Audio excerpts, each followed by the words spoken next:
أمرنا أمرا بدأ فيه بنفسه وثنى بملائكة قدسه وثلث بالمؤمنين من جنه وإنسه وقال تشريفا للنبي وتكريما إن الله وملائكته يصلون على النبي يا أيها الذين آمنوا صلوا عليه وسلموا تسليما. وروى أنس أنه صلى الله عليه وسلم قال من صلى عليه صلاة واحدة صلى الله عليه بها 10. وفي رواية من صلى عليه 10 صلى الله عليه بها 100 ومن صلى عليه 100 صلى الله عليه بها 1000 ومن صلى عليه 1000 زاحمت كتفه كتفي على باب الجنة.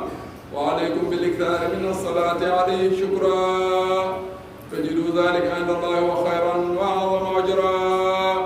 اللهم صل على محمد وعلى آل محمد كما صليت على إبراهيم وعلى آل إبراهيم في العالمين إنك حميد مجيد. وبارك على محمد وعلى آل محمد كما باركت على إبراهيم وعلى آل إبراهيم في العالمين إنك حميد مجيد.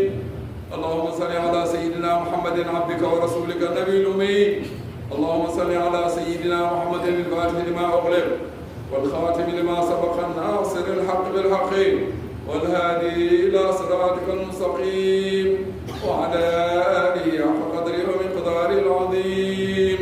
ورضي الله عن صحابته وخلفائه الراشدين الهادين المهتدين وعن الصديق الأكبر سيدنا أبي بكر المنير الأنوار وعن سراج أهل الجنة الناطق بالصواب شهيد المحراب أبي حفص سيدنا عمر بن الخطاب وعن منفق الأموال في رضا الرحمن أبي عبد الله سيدنا عمر بن الخطاب وعن الستة الباقية وعن باب مدينة العلم ليث بني غالب أبي الحسن سيدنا علي بن أبي طالب وعن الستة الباقية لا زالت إلى العلا راقية. اللهم انصرنا بهم وانصر من نصر الدين واخذل من خذل المسلمين. اللهم أهلك من كان في هلاك راحة المسلمين.